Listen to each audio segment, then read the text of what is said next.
Good morning. If you haven't seen this magnificent display, please take a look. Isn't that wondrous? Today we're going to have a good time. All right. We're going to come to a definitive conclusion about the insubstantiality of a personal identity. Okay? Has anyone been trying to get rid of their personal identity? Raise your hand if you've been trying to get rid of your personal identity. Or your ego, you might call it your ego or your personality. All right, very good.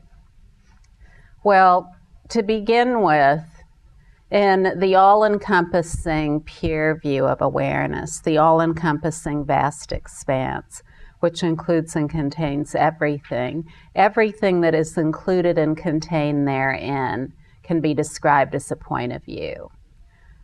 The all-encompassing pure view of awareness, anything that appears within it is a point of view of that all-encompassing pure view of awareness, and it's never anything other than that. And this all-encompassing pure view of awareness can be likened to pure space.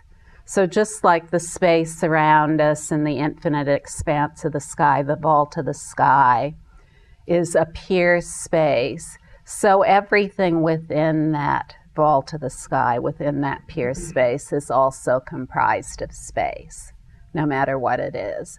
And today, we can not only arrive at an intellectual conclusion about this to some degree, but we can also prove it through different scientific instrumentation we have. So, when we look at something like a personal identity, we want to first of all talk about what a personal identity is. Well, a personal identity is a point of view within the all-encompassing pure view of awareness that takes itself to be something that is born, that then goes through a life of waking, dreaming, and sleeping, and then dies. So that is what a personal identity is. And all subsequent points of view that appear once that personal identity point of view has appeared relate back to that personal identity point of view rather than to the authentic source, which is the all-encompassing pure view of awareness. Now, all the points of view that appear within the all-encompassing pure view of awareness are absolutely equal by nature. So the point of view of an individual or a personal identity and the point of any other point of view that appears, dog, cat, depression, fear, anger, joy, bliss, advanced states of altered consciousness, all of these are just points of view within the all-encompassing pure view of awareness. Just like stainless sky has never fallen anywhere and never gets stuck anywhere, the all-encompassing pure view of awareness has never been stuck anywhere because everything is itself. So there's never been an obstruction to occlude it or impede it in any way. There's nothing anywhere that has ever been substantial in and of itself. So this is a very easy way to come to a definitive conclusion about the personal identity or ego. When we inquire about a personal identity or ego, we have to know, first of all, where it dwells and where it came from. Those are the two things we need to know. And unless we can come to a definitive conclusion and say, yes, this personal identity dwells here, and that it comes from here, this certain source within us, then we can't really prove that it exists in its own right. Do you understand what I'm saying? So when we look for the location of a personal identity, this identity that is born and lives and goes through these states of waking, dreaming, and sleeping and then dies, we need to look at the essence of that. We need to just look within ourselves and examine it intellectually. This is very, very useful. We can come to some understanding about it intellectually, though we can't realize the definitive source of this point of view intellectually. In order to do that, we just need to rest as the awareness that is the basis of our examination about the personal identity. Now, this personal identity point of view, in reality, it is inseparable from the all-encompassing pure view of awareness, just like the color blue is inseparable from the sky, or just like the redness of a ruby is inseparable from the ruby. The redness of the ruby is the dynamic energy of the ruby. It can't be separated out from it. And any point of view, including the point of view of a personal identity, is comprised of pure space and cannot be separated out from pure space, just like the color blue cannot be separated out from the sky. So when we look for our personal identity within ourselves, knowing these facts, these realities about who we are, we can ask, well, where does this dwell? And how did this knowledge come upon me that it dwells somewhere here? That I really have this thing called an ego, that I really have this thing called a personal identity, which means, according to what I've described so far, when we consider ourselves to have a personal identity, then we take ourselves to be our personal history. That is called substantialization. We substantialize ourselves as having an independent origin that's based in a personal history of being born, living, and then at some point dying. So, in order to look at that, we have to know where this entity is, this thing is, this individual is, this person is, who was born, who is living, and who will die. And when we look within, we can look at everything. Can we say really that this personal identity is located anywhere? Can we find this I that we're trying to annihilate or transform or analyze or whatever we're trying to do with it? Can we find it anywhere? Can we really pinpoint the location of it in the brain? No one's been able to do that yet. No one has. Can we pinpoint the location of it in the heart? Not really. Can we pinpoint the location of it in the hand or the eye or the ear? Not really. Because when we look at any of these points of view of where it might be located, what are they comprised of?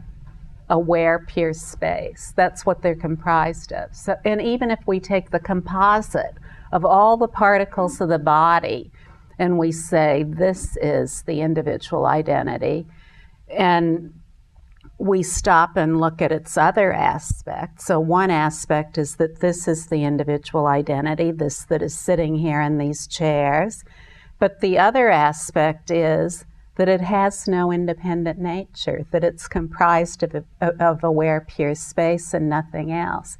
And unless we know these two things, we will either be in one of two states. Either we'll be in the state of me, I exist, my personal identity exists, or we will be in nothing exists. So those are the two extremes. Either nothing exists or everything exists. I exist and everything related to me exists, or nothing exists, no matter what it is. However, forever stainless, flawless awareness has never stuck anywhere. It isn't stuck in any extreme, neither that the personal identity exists nor that it doesn't exist. The all-encompassing pure view of awareness is the actual experience of being, the ease of being and nothing else. And that ease of being never gets stuck anywhere. It's never fallen into a history of any kind. It's never fallen into time or space or any kind of holding to anything. It hasn't even fallen into holding to the universe as necessary to be. Do you see what I'm saying? So the ease of our being, the essence of our being, doesn't depend on anything. whether everything is or not, we are. And this is truly amazing, because this is not what most of us have learned. And even if we learn that there is something else, that there only is this impeccable awareness that is entirely non-dual, a single blissful expanse that is all-encompassing, very often because we've taken ourselves to be substantialized in a personal identity, then we look for a teaching that can desubstantialize the personal identity. In other words, somehow there's an evil being in there somewhere, and it's our foe, and we have to get rid of it in order for our brilliance to shine. But just like the diamond doesn't need to be changed in any way in order to shine, neither do we. If we engage in attempts to change any of our perceptions, any phenomena, any thoughts, emotions, or experiences, or any points of view, if we attempt to change anything, then we're attributing existence to it. So if we attempt to change a personal identity, an ego, a personality, we're attributing substantiality to it. We're saying it exists. If we try to change our thoughts, emotions, experiences, whatever they might be, into better thoughts, emotions, experiences, points of view, phenomena, whatever you might call it, then we're attributing substantiality to those things. We're saying they exist, and through changing these things, I can create a better state of affairs. That never works. It never works. And so this is why we see so many people endlessly trying to get rid of their personal identity through all kinds of ways and means, methods and practices. And all, with this great hope that at some point they will arrive and everything will be okay. That's what we really want. We want everything to be okay. We can call it enlightenment, awakening, liberation, or we can call it simply being human in an optimal way. But whatever we call it, we want to feel okay. That's what we want to feel okay. We want to be of benefit to ourselves, and we want to be of benefit to others. Well, when we look for this personal identity and we see that it is insubstantial, then immediately we know that there is no one seeking, and there is no destination to which anyone seeking could be going, because all is aware, pure space. So these are just two points of view appearing within the all-encompassing pure view of aware, pure space. But if we fiddle around with those 2 points of view and attribute substantiality to them, the seeker who is destined for some great state, then we'll spend a lot of our time wrapped up in those points of view and proliferating subsequent points of view that are related to those points of view. So what to do? Nothing. The ease of being is naturally present. The only reason we know we are, or anything is due to awareness. Without awareness, we wouldn't be aware of our own natural presence. So when we relax as that awareness, we go right to the root of who we are. We go right to the root of that isn't dependent on anything. Our awareness isn't trapped or located in here. It's an all-encompassing vast expanse. That's what our awareness is.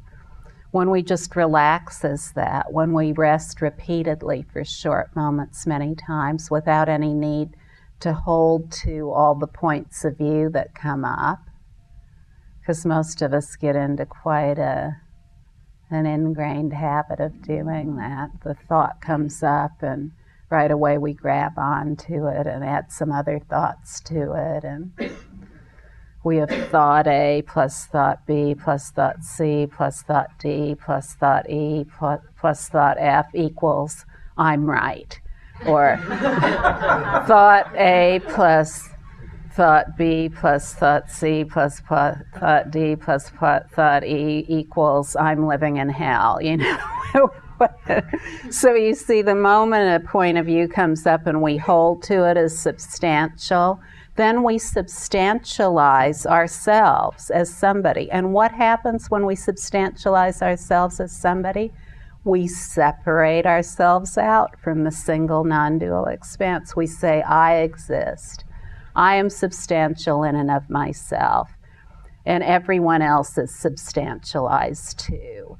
And now I've placed myself in a position where my substantialized self and its points of view need to compete with you and your substantialized points of view in order to show that I really am somebody. Do you see what I'm saying? So this is the whole process by which we as a human species have arrived at this critical juncture of nearly destroying ourselves. When we substantialize ourselves and we do not have familiarity with the authentic source of being, then it creates discord within ourselves. It creates great discomfort. Once we substantialize ourselves and substantialize everyone else, we're always at war within ourselves, then we create war with others. With the people who live in our family, we can never really quite get along well enough. We always want to be able to get along better. We always want to have more love.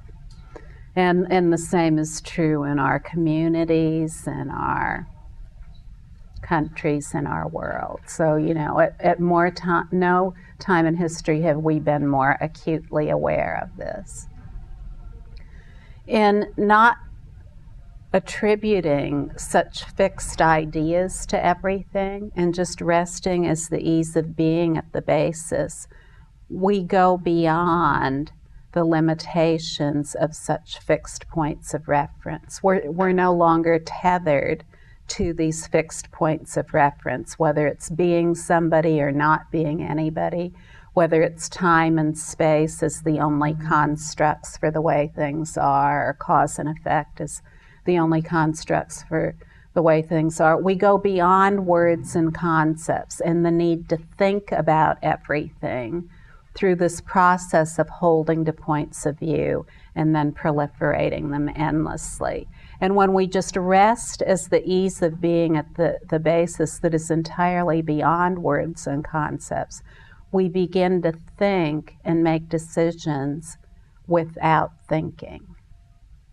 We find that the basic space of each one of these thoughts, no matter what it is aware, pure space and nothing else. So in each thought, we rest as that which has no thought. These are not two. That's what non-dual means. No thought and a thought are not two. They're completely inseparable. The basic space of every thought is always completely at ease. If we only are familiar with its dynamic energy and its frenetic quality, then we don't know anything about its other aspect, which is always completely at ease, completely at rest. When we know that and we rest as that, then we have wisdom, the wisdom that does not require thinking, the wisdom of knowing what to do and how to act, the wisdom of love, of being able to love.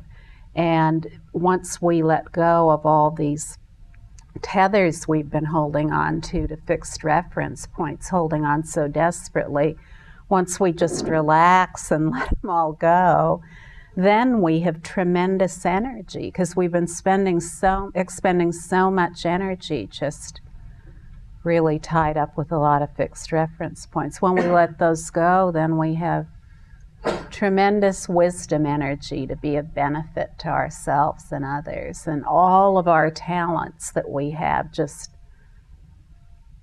create a great outburst of wisdom, of things that we never imagined ourselves being able to do. And all this comes from relaxation. And you know, whatever that is to you is whatever it is. Just know that space within you that you feel when you just relax your body and mind completely. In all situations, you can relax body and mind completely, even if you're climbing Mount Everest. You'll probably have a better climb if you do. And to just completely allow that ease of being to what informs and drives everything, rather than frenetic thought processes. And just in that repeated return to rest until it becomes automatic, all of the points of view will resolve. The personal identity you've been trying to club over the head with this method and practice, or whatever you've been trying to do, dissolve it. Well, there's nothing to dissolve. So you see, if we try to do something to nothing, that's a dead end, isn't it? So if we're trying to work on something that doesn't exist in its own right, it's just a wasteful expenditure of energy. When we just rest as the wisdom at the basis of everything, then what naturally unfolds is complete effortless ease in all activity, coupled with tremendous energy. Everyone wants to be of benefit to themselves, at least. And that if you just want to be of benefit to yourself, even if you don't care about anybody else, just rest as awareness and be of benefit to yourself in that way. And what will naturally come from that is the desire to be of benefit to others. So you don't have to force yourself to want to benefit others, and you don't even have to force yourself to want to benefit yourself. Maybe you don't even want to benefit yourself. Just rest, no matter what the point of view is that comes up. Everyone in this room has lived for at least decades now, so there's probably a lot stirring in everybody here. And whatever it is, it's okay. It doesn't need to be changed. If it's painful, if it hurts, whether it's a past point of view or something happening now or something you're afraid of in the future or that you're hoping will happen in the future, no matter what it is, just rest and allow the ease of being just as it is to be what you're getting familiar with as your true nature. It doesn't matter what kind of life you've lived. You can be the worst person on earth who's done horrible things that have hurt millions of people, or you can be the greatest person who ever lived, or in between. It really doesn't matter. You don't have to be smart or schooled or anything at all. The ease of being is already naturally present as everyone, so that's all that's required to know one's true nature. With returning to that for short moments, repeated many times, it becomes automatic. And if you don't even want to do that, just continue listening to what is spoken about here in the Great Freedom Teaching. And if you continue to listen with an open mind, conviction will dawn without resting or anything. We have endless free downloads on our website of incredible full-length talks, so they're yours for the downloading, MP3 format.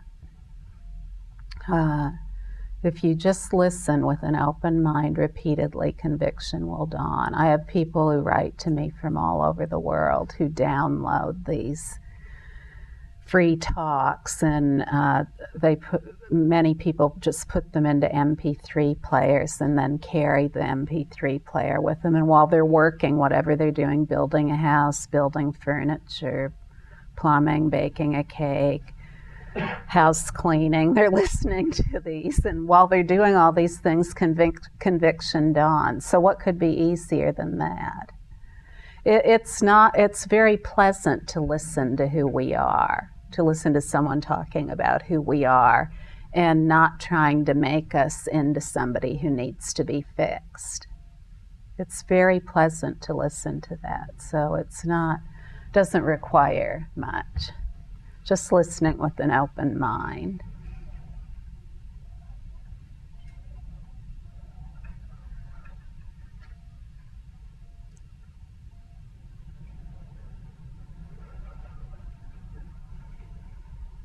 No matter how insurmountable the problems are that you've accumulated so far in your life or what you're facing now, this is the solution. To continue to meddle with all those problems will only lead to more problems. To rest and enjoy the complete ease of your being, gaining radical familiarity with that, you will see how to solve your problems without thinking about it obsessively, whatever they are. A lot of the time when we're trying to change ourselves all the time, we're also trying to change everybody else.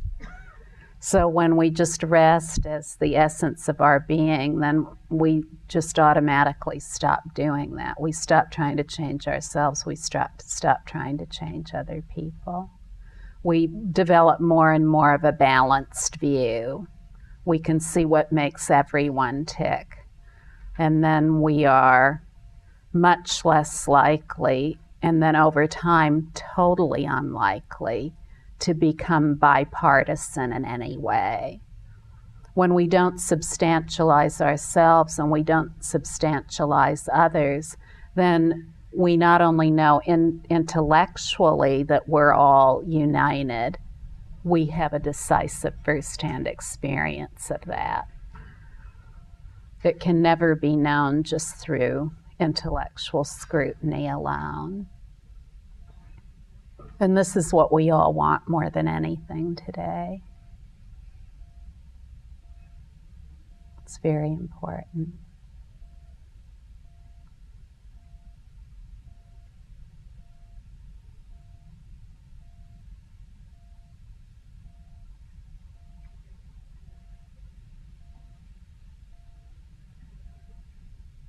Does anyone have a question they'd like to ask?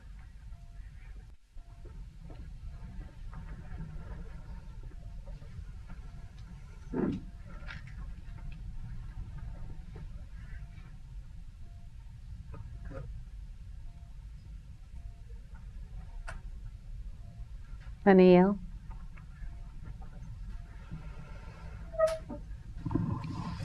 You said thought or no thought. These are not two, they are one only. So just trying to think and trying to grasp that. So there is sometimes we are in awareness, but thoughts are there. So for just a moment, let us call it living in awareness, as opposed to a state where we are in awareness, but there is no thought. So that is rest in awareness. And eventually the living in awareness will merge into rest in awareness. Is that the correct understanding? Could you repeat the last part of what you said? So one state is living in awareness where thoughts are also present, but we are aware of our own identity, or let us say awareness. Mm-hmm.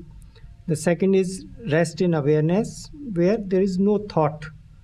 And I feel eventually the living in awareness, where the thoughts are there, will merge into the rest in awareness, the state without having any thoughts. So that is why you call it that thought or no thoughts are not two, they are just one? Uh-huh. That is what you mean? Yes, uh-huh. Okay, thanks. Would you like to come up here and teach for a while? I'll have a chai. I'll sit in your chair and have a chai. When we begin to rest as awareness, then it seems like there's resting as awareness, and then there's all the thoughts, like a tiger watching its prey. However, we don't have to worry about any of that, the merging or if it'll happen or any of that. If we just continue to return to the ease that is at the basis, very naturally and very quickly we'll arrive at the point where it won't be two any longer. And we won't even be able to say when that happened or anything else. It's so organic. It's so natural to our being that when we acknowledge who we are And return to that repeatedly rather than getting caught only in the thought and its label and its proliferation, and it very swiftly becomes totally obvious. Now, it does require just this simple practice. So, listening until conviction dawns, or resting naturally, or a combination of the two.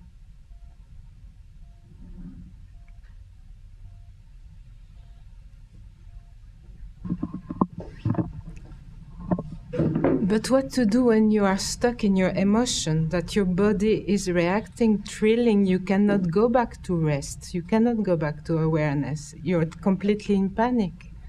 What to do then when you are like this? It's really stuck in the emotion and you cannot stop it. First, what to do is to strengthen yourself by resting as awareness with positive points of view. In other words, a point of view that you think is pleasant rather than disturbing, like panic. And when you strengthen yourself with gaining familiarity with the root of the positive and neutral points of view, those that don't seem so gripping, you strengthen yourself more and more to rest as those points of view that seem very disturbing. And a lot of times when the disturbing points of view come up, those are the ones we really want to run with. Just as an impulse, we want to get rid of the pain. We just want to get rid of the pain, so we'll do anything, no matter what it is, to get rid of the pain.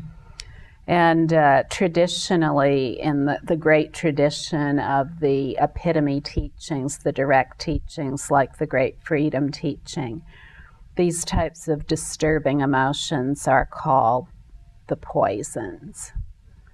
Now, we can all very easily see why they're called the poisons, because they feel so gripping. It feels like we must do something about them, whatever it is we do. Eat a chocolate cake, or have sex, or take a drink, or smoke a joint, or enter into a new romance, change our lifestyle. It can be anything. So this is why these are called the poisons. When a gripping point of view like panic comes up, just continue to rest without describing anything about it, like, this is the end of me, the bottom's falling out, I have this because such and such happened. Just continue to stop description, and you will find yourself totally at rest as the space of that point of view. Because you see, no point of view, no matter what it is, poses a threat. It only is aware pure space, no matter what it's been labeled. So it poses no threat. It's not an obstacle. Just like you can look into the sky right now, and there are no obstacles anywhere in stainless sky. So too, in your own rested awareness, there are no obstacles whatsoever. All is stainless sky. And as much as it may seem like you can't do it, just don't describe. Even if you don't want to call it rest, just don't go into the description, and that will be rest.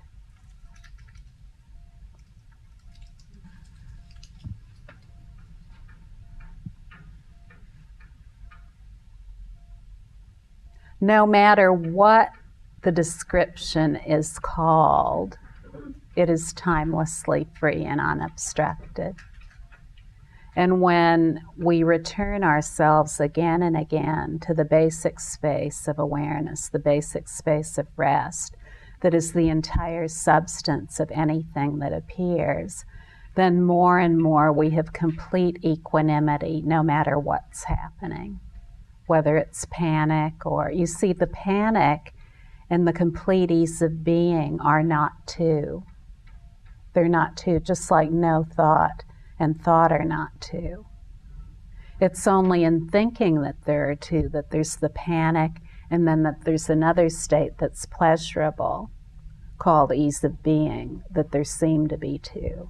But when we rest repeatedly, then less and less can we see two anywhere.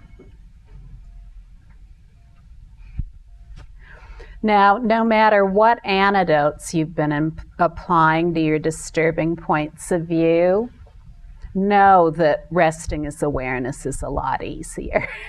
It is a lot easier, even though it may seem earth-shattering at first and very difficult. Just stop the descriptions, whatever they are. And that will immediately place you in rest. Even if you don't have restful sensations in your body, it doesn't mean anything.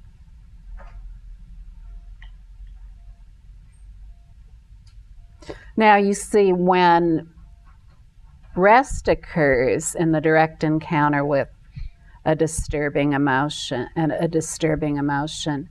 then that disturbing emotion that's been returning again and again throughout life, and sometimes these disturbing emotions get worse and worse the older we get.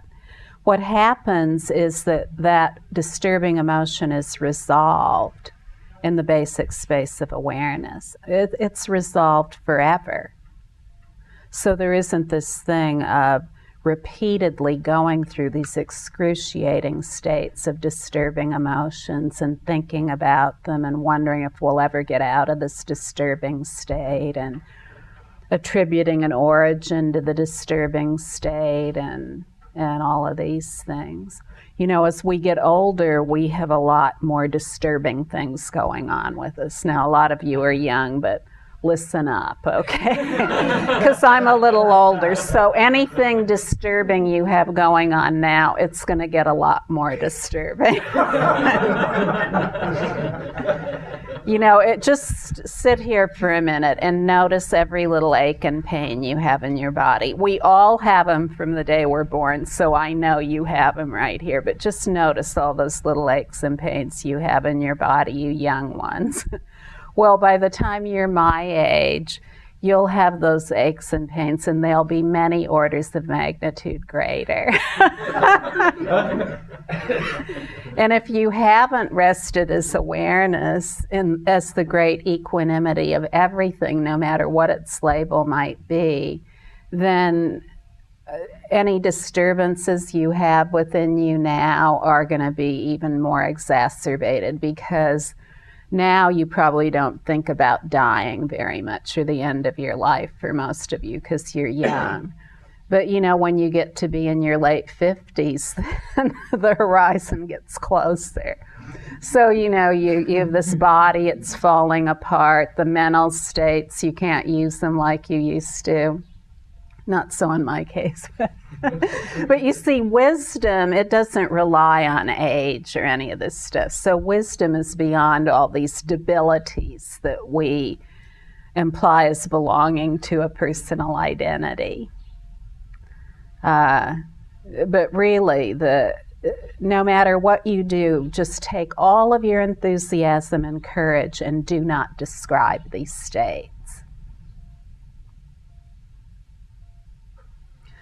There's the temptation in describing states to borrow all kinds of knowledge that has been heard about the states, like reading something in such a book, and it means this and it means that, and it can be quite overwhelming. So to just rest without describing it's very swift, and it will completely resolve this if it's something that has been repeated for you. Mm-hmm. Yeah, by saying rest, do you mean detach from the negative experience that might be causing you pain or panic or whatever it is? Because that can sometimes be a great source of learning and understanding of yourself. Or are you saying to see it in a more phenomenological perspective of just, it's there and you're acknowledging it, but it's not negative or positive, it just is? Is that what you're saying? It's not negative or positive, it just is, but in rest there's no thinking about that. So you can come to some sort of an understanding about it through proliferating a few thoughts. But you can never have a first-hand experience of that without resting as that space that is the basis of the thought itself. And you talk about finding useful information in that disturbing state. The only useful information in that disturbing state is its essence. That's the only useful information. Beyond the dictionary description and all the books that have been written about the dictionary description is wisdom. Wisdom that doesn't require any thoughts. So, there's a lot written these days about, sit in your disturbing thoughts or emotions and learn from that. And that's all within time and space and cause and effect. You see, those kinds of concepts are frames of references that are time-bound and spatially bound and based on causation. But beyond all that, beyond causality, but including causality, is wisdom. As an identity, that's what we're subject to, the time, space, and causality. If one takes themselves to be that, yeah. Mm. So what you're talking about is the resting in it is to go beyond even the dimension of time and space and causality, which is what I exist in most of the time as a human and being myself, to just go beyond all of that. Correct. However, you say that you exist in time and space as a human, but do you? Do you? That's what I invite you to find out. I'll ponder that. Just rest, you see, who you are is already accomplished. It's already present, so there's nothing to get to. And the time and space and that which is timeless are not two. And causation and that which is beyond causality are not two. And in rest, that is definitively realized. I've got more. Okay. What I still see though is like my personality stemming from my history, like you were saying at the start, and then this method of just continually going back to this easeful resting awareness. That's still, like, the way I'm interpreting that, is that still a process which is happening upon my identity? So habitually I'm going through these thoughts day after day and yet still trying to work against them, like in your sense of going into that easeful awareness. Isn't that just like any other process that you undertake to try and change the habitual nature of your thoughts so that... Not at all. No? Because the starting point is the insubstantiality of the personal identity. So right from the beginning you say, I'm resting as awareness, all-encompassing awareness, including all points of view, including my personal identity. So maintain flawless awareness, see all as flawless awareness until all is flawless awareness. It's the only practice in which there is no doer. So you see, from the beginning, there only is awareness, including all points of view. The personal identity is completely insubstantial. I'll sit with it. Thanks.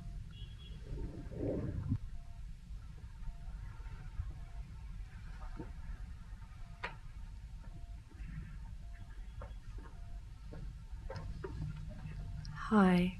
Hi. Hi, Candice. I have a question. I guess it's more a worry, a concern. No, it's not a concern. When you have problems or, say, negative points of view, perceptions that come, and then you rest in awareness, I kind of get the feeling that maybe this can be used as not an excuse, but an excuse not to do anything.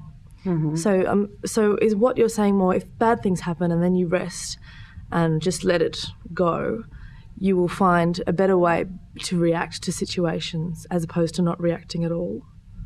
Do you know what I'm saying? You'll know what to do and how to act, and it will be a benefit to you and others. It's more a benevolent way of reacting to people than going by what you would have always thought would be the actual response. Yes, it's a more benevolent way of being yourself and being with others. Hello. You said resting means to stop describing the sensations of the dynamic energy. And does that also mean that I stop talking to my friends, for example, about what's going on inside, about talking about my emotions, which is what I usually do 80% of the day. Because by talking, I describe it, I fix it, I give substance to it. This is what I'm experiencing the last days. I'm talking a lot about what is happening inside, but on the one hand, I feel tired about this talking. Because in a way, it's really fixing it. Yeah. Stop talking. Well, you see, I don't need to tell you that because you're coming to a conclusion about that through your own experience. You just sat there and shared with us so beautifully that this is the way you've been relating to people 80% of the time, with your talking about your emotions, identifying yourself as that, trying to rearrange them or whatever through that talking, understand them better. And you're just noticing now that there may not be a need to relate based on that.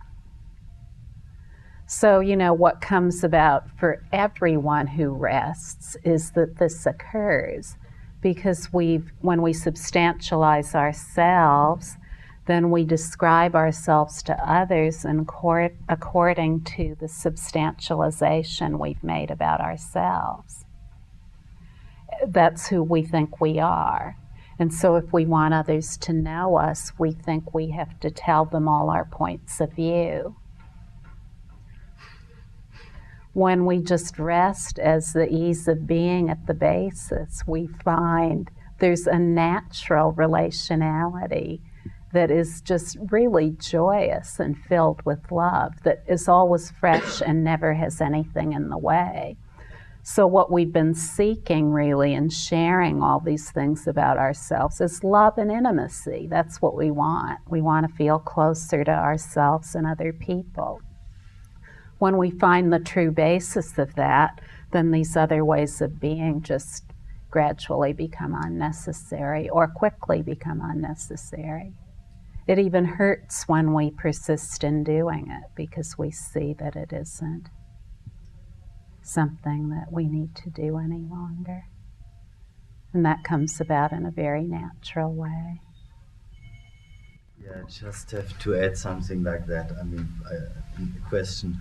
When you are saying like this, don't go into the description, which I can perfectly understand, but to me it seems like that many times that I don't see really a choice that I can stop it. It seems like, okay, if I could do this, then it would be the same, like, okay, no more thoughts. But I don't really see that I can do that. Mm-hmm.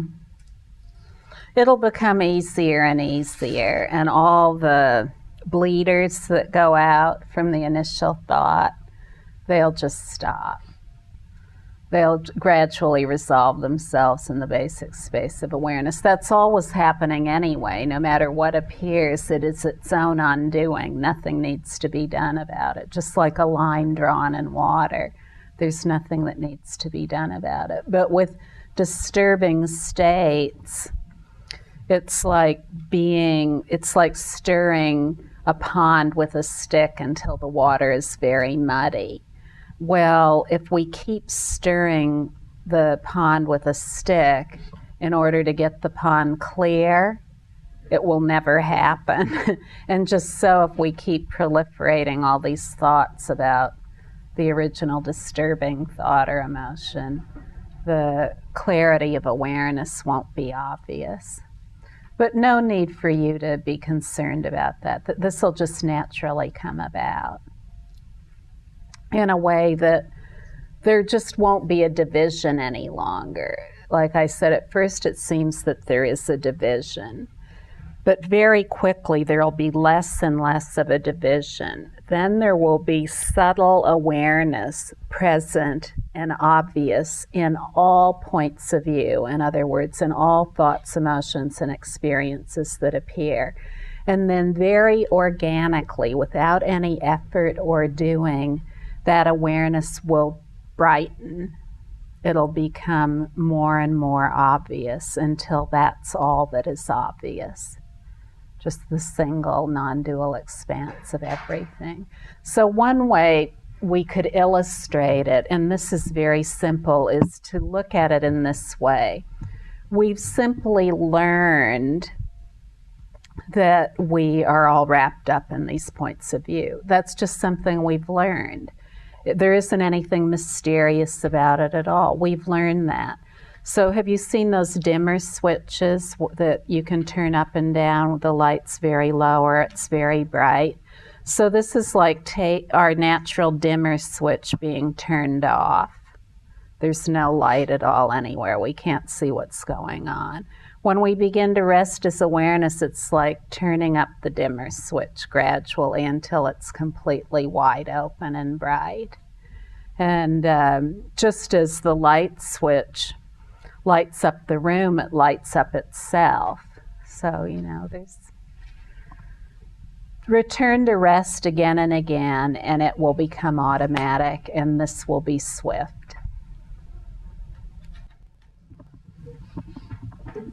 When you say restful, it brings to mind like just actually physically resting, but can that actually take place in action as well?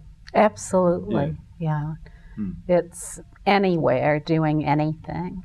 Yeah, the ease of being is inseparable from everything, no matter what it is. Everything is space, and it's origination, duration, and cessation.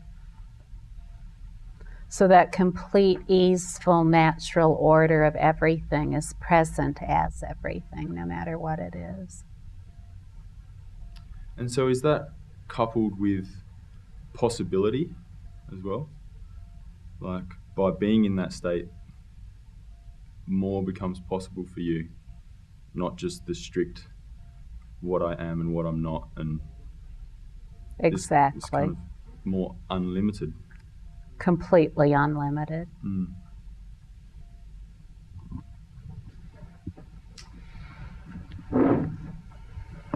You already are unlimited. You just recognize that more and more. Yeah. Francis? I was just adding to what Anil said, just this rest is instant. Oh, uh-huh. Yeah. It's an instant thing. Thanks, Francis.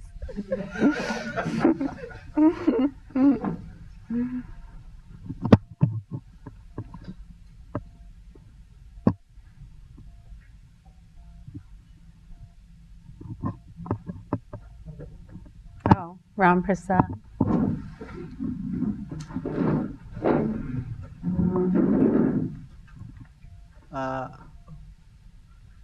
When there is some point of view comes, particularly the negative point of views, it is seen immediately when it enters, it comes, and there is confusion sometimes at the mental level, at the same time rest. So in the beginning I have the option to when it comes, there is again description and the corresponding again confusion. Some at the mental level it's a struggle between two philosophies or something. So many things are going on, and at the same time there is rest also.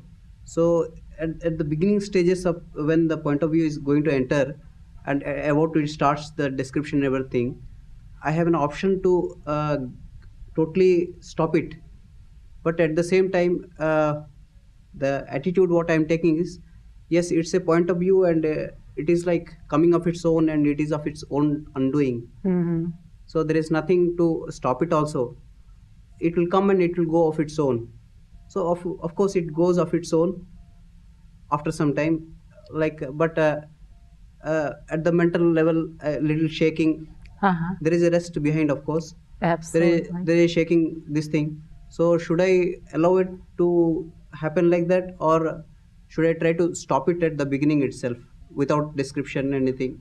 No, you have been practicing resting as awareness for quite a while now.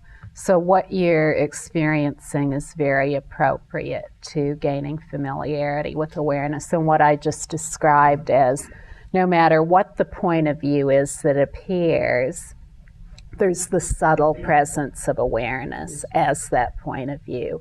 And it's very easy to see that they're their own undoing, like the line drawn in water, like the jet trail in the sky. Sometimes, of course, that